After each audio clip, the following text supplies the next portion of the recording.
과연 지금 대한민국의 집값은 어떤 상황인가? 지금 서울의 아파트 가격은 어디에 위치해 있나? 수도권과 지방은 어디에 위치해 있는가? 이거를 판단해 볼 필요가 있다는 거죠. 시장의 변화는 계속 일어나고 예외는 없다.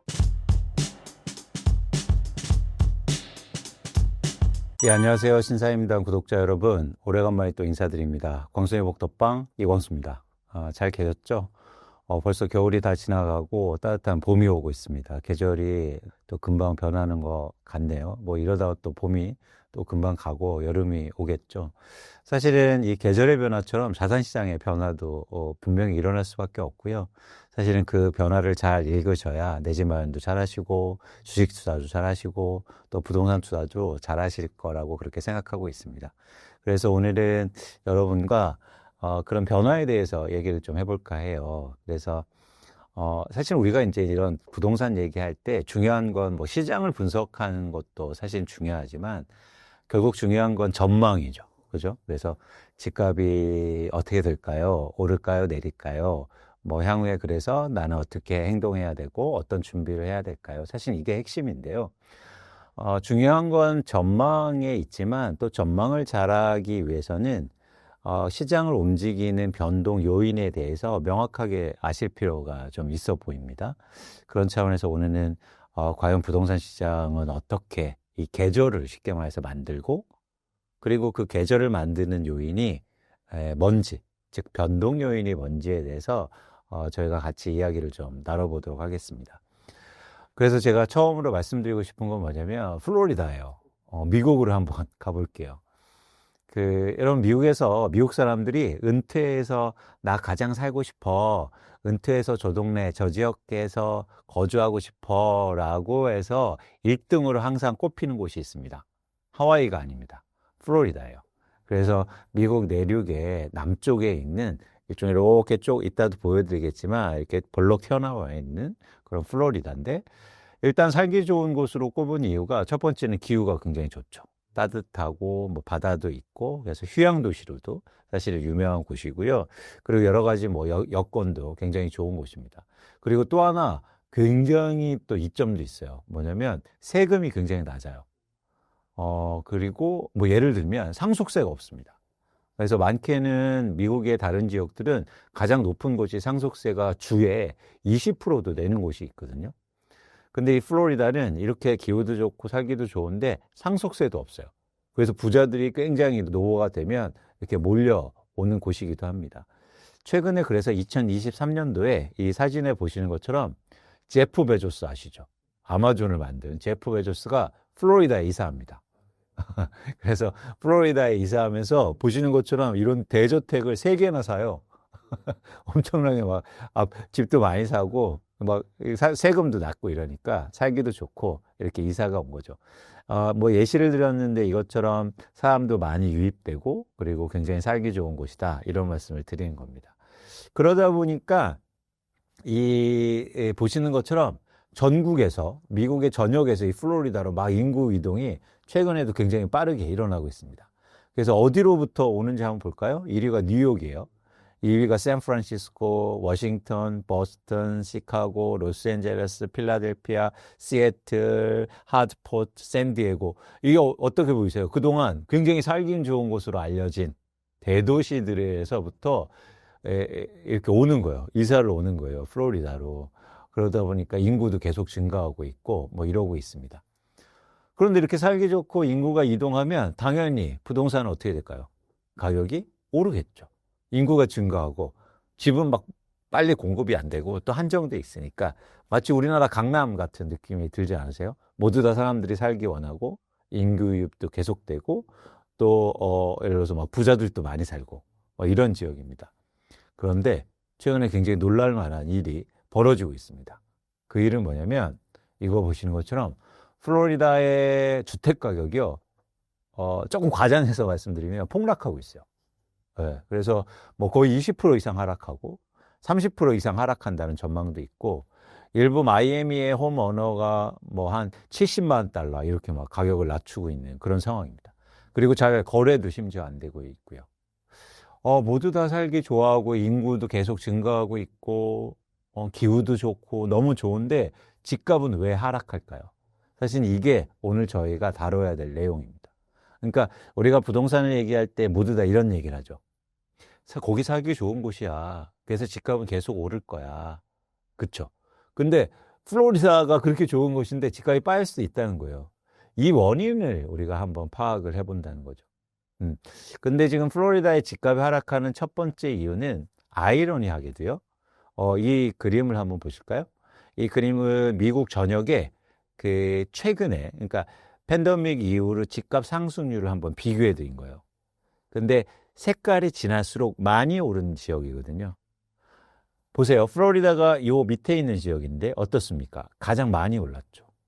그러니까 팬데믹 이후로 가장 집값이 많이 올라서 많이 빠지고 있다. 이게 일단 연결선상에 있는 겁니다. 반면에 이 다음 장을 여러분들이 같이 보실 필요가 있는데, 최근에 집값이 상승하는 곳은요, 오히려 반대예요. 그동안 집값이 오히려 빠졌던 뉴욕이라든가 동남부 이런 지역들이 오히려 집값이 최근에는 오르고 있습니다. 그러니까 플로리다는 뭐냐면 집값이 많이 올라서 많이 하락하고 있다라고 저희가 판단할 수도 있는 거죠. 근데 왜 이런 현상이 일어났을까요? 왜 많이 올랐는데 계속 오르지 못하고 왜 지금은 다시 하락하고 있을까요? 그 첫 번째 이유는 부동산은 가격이 오르면요, 수요가 줄게 돼 있습니다. 그건 여러분들이 말씀드리고 싶은 건 뭐냐면, 주택의 수요는요, 내가 살고 싶은 수요가 아니에요. 가격을 결정하는.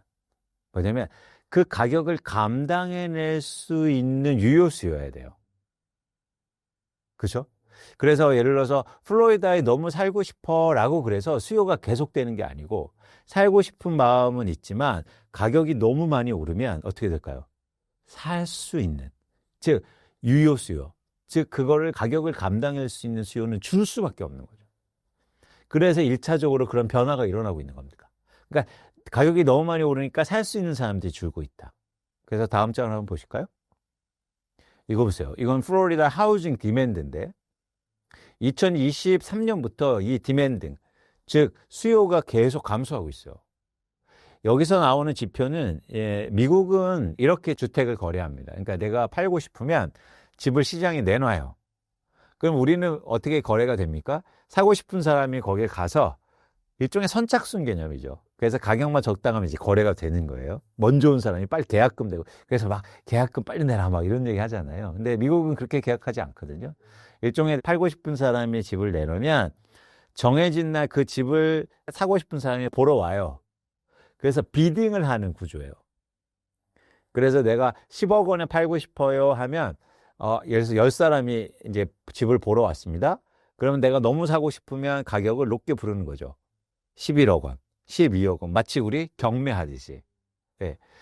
근데 왜 그 말씀을 드리냐면, 여기에 나온 지표가 이제 퍼센트지인데, 시장에 나와 있는 비드 프라이스보다 이 가격을 높게 내는 사람의 비율을 나타내는 거예요. 그러니까 이 비율이 높을수록 팔고 싶은 가격보다 높게 누군가 살았다는 거예요. 그 얘기는 뭡니까? 누군가 수요가 많았다는 거죠. 경쟁이 심했으니까. 그런데 2022년도에 이게 40%에서 갑자기 10%대로 떨어집니다. 이건 뭐냐면 이제 수요가 줄고 있다는 거예요. 즉 10채 중에서 한 채 정도만 원하는 가격 이상에 팔고 나머지는 다 낮게 팔고 있다는 거예요. 그 이유는 수요가 줄고 있기 때문이죠. 그래서 이 비율이 줄어든 건 무슨 얘기다? 주택 수요가 감소했다고 생각할 수도 있는 겁니다. 이해하셨죠? 그런데 이 수요가 2023년부터 감소해요. 왜 감소했을까요? 말씀드린 것처럼 집값이 오르니까 이 가격을 감당해낼 수 있는 수요가 준 거죠. 그런데 흥미롭게도 수요가 주는 시점에는 가격은 하락하지 않습니다. 단지 거래가 안 될 뿐이에요. 싸게 안 팔면 가격은 안 하락하죠. 그래서 2023년부터 플로리다의 거래량이 줄기 시작해요. 수요가 없으니까. 그런데 왜 2024년부터 집값이 떨어지기 시작하냐면 이것 때문이에요. 보시는 거는 그래프는 뭐냐면 Change in Supply of Homes for Sale이요. 즉 무슨 지표냐면 집을 갖고 있는 사람들이 시장에 내놓는 매물의 양이란 말이에요. 근데 어떻습니까? 2024년부터 이 매물의 양이 증가하기 시작하죠. 즉 무슨 얘기냐면 가격이 올라서 수요는 감소한 상태에서 매물이, 즉 집을 갖고 있는 사람들이 내놓는 매물의 양이 증가하니까 집값이 지금 떨어지고 있는 겁니다. 자, 이 관계를 여러분들이 잘 아셨으면 좋겠어요. 자, 집값은요, 부동산 가격이 막 이렇게 변화합니다. 그런데 변화할 때 이 관계, 플로리다처럼 집값이 굉장히 빠르게 상승했으면 제일 먼저 나타난 현상은 수요가 줄죠. 그래서 거래량이 줄어들어요. 그 다음에 이 상황이 지속되는 상황 속에서 매도 물량이 증가하면 집값은 하락이 본격화되는 요 구조가 사실은 이게 아무리 살기 좋고 아무리 인구가 많이 증가하고 아무리 세금이 없고 아무리 부자가 많아도 불가피한 변화라는 거예요. 그래서 여러분들이 이걸 잘 생각하시면서 과연 지금 대한민국의 집값은 어떤 상황인가?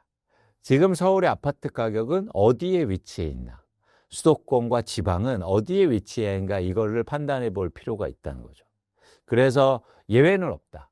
시장의 변화는 계속 일어나고 이 변화의 출발점은 말씀드린 것처럼 수요는 살 수 있는 수요가 어떻게 변화하는지, 그리고 집을 갖고 있는 사람들이 시장에 내놓는 매물의 양이 어떻게 변화할 건지, 이게 사실은 굉장히 중요하다는 말씀을 드립니다.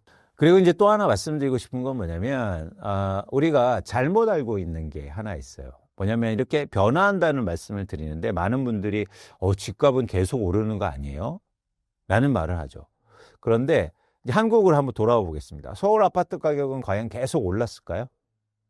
이 그래프를 한번 보시죠. 이 그래프는 2006년부터 실거래 가격 지수를 그려드린 겁니다.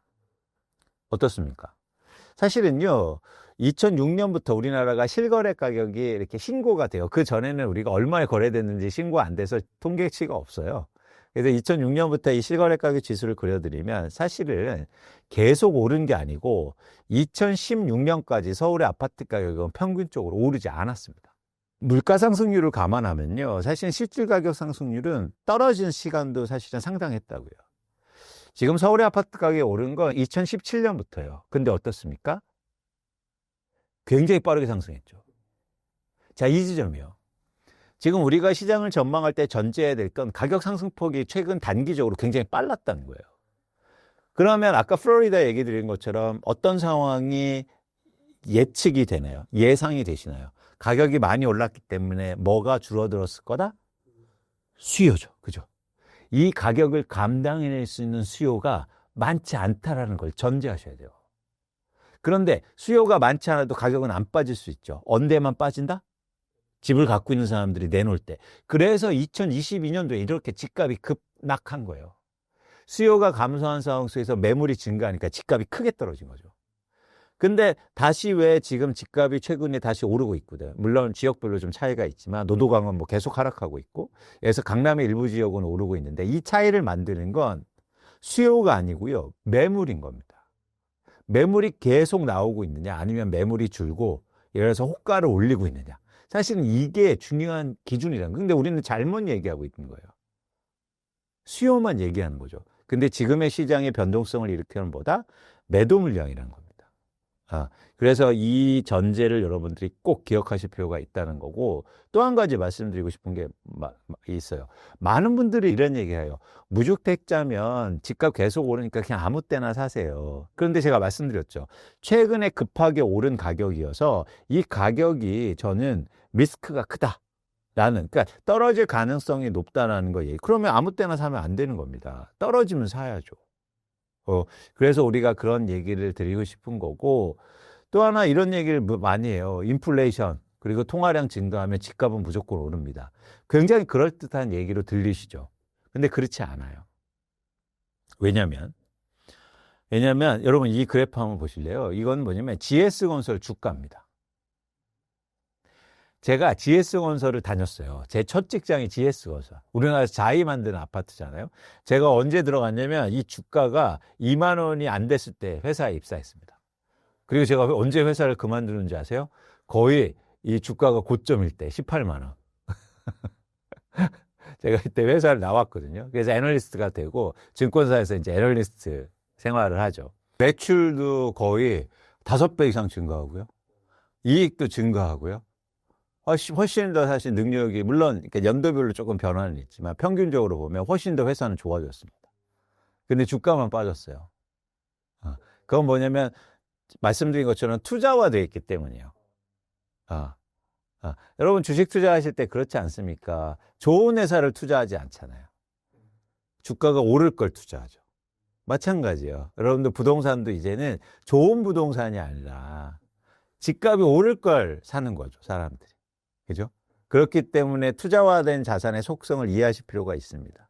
그러니까 예를 들면 그럼 주식 투자 굉장히 쉽죠. 예를 들어서 그냥 큰 회사, 좋은 회사만 그냥 투자하면 되죠. 근데 그렇게 되니까 어떻게 됩니까? 뭐 주가가 빠지기도 하고. 그죠? 어려운 거죠. 그래서 투자화되어 있는 자산은 사실은 회사의 본질하고는 다르게 가치가 움직일 수 있다는 걸 꼭 기억하실 필요가 있습니다. 근데 이제 그 얘기는 뭐 이제 말씀드린 거고, 중요한 말씀은 뭐 드리냐면 이런 말을 많이 합니다. 인플레이션 그리고 통화량이 증가해서 모든 자산 가격은 오르는 겁니다. 아니요. 그럼 GS건설 주가는 왜 빠졌을까요? 왜 이렇게 폭락했을까요? 심지어 이 주가가 20년 전 주가입니다, 지금. 아니, 모든 자산 가격은 오른다고요. 그런데 이 가격은 왜 빠졌냐, 주가는. 사실은요, 이건 투자 자산이기 때문에요. 투자로 이루어진 자산은 가격이 하락할 수 있어요. 통화량이 증가해도. 예를 들어서 이런 제품의 가격은 통화량이 증가하고 인플레이션 되면 최소한 오릅니다. 그런데요, 이걸 투자로 거래하잖아요. 그러면 가격은 계속 오를 수 없어요. GS건설 주가처럼. 떨어질 수 있다는 거죠. 이걸 전제하셔야 돼요. 왜 부동산 얘기하는데 이 말이냐면, 한국의 지금 부동산은요, 쓰려고 사는 사람보다 투자하려는 사람들이 훨씬 변동성을 많이 만든다고요. 그렇기 때문에 부동산 가격은 떨어질 수 있다. 아무리 통화량이 증가하고 인플레이션이 많이 돼도, 진행돼도. 그래서 여러분들이 투자 자산의 속성을 기억하실 필요가 있다는 겁니다. 그래서 전제를 달리 하셔야 돼요. 사용하는 사람들만 사고 팔면 절대 집값은 안 빠질 수 있어요. 그런데 아까 집을 왜 팔까요? 내가 거주하고 있고 내가 쓰고 있으면 집을 안 팔겠죠. 근데 왜 팔까요? 투자로 갖고 있고 돈을 벌려고 사고 팔고 하니까 변화가 일어나는 거죠. 그래서 이런 시장은 변화가 일어나요. 그러니까 플로리다도 마찬가지입니다. 플로리다가 계속 거주하고 나 기후 좋아 이런 사람들만 집을 갖고 있고 산다면 집값은 절대 변동하지 않고 계속 오를 거예요. 왜냐하면 인구가 계속 유입되니까. 근데 누군가 투자로 사고 누군가 투자로 팔고 이러니까 사실은 플로리다 집값도 30, 40%가 빠질 수 있다. 그래서 여러분들이 부동산이 지금 투자화되어 있다라는 걸 꼭 기억하실 필요가 있다는 생각을 갖고 있습니다.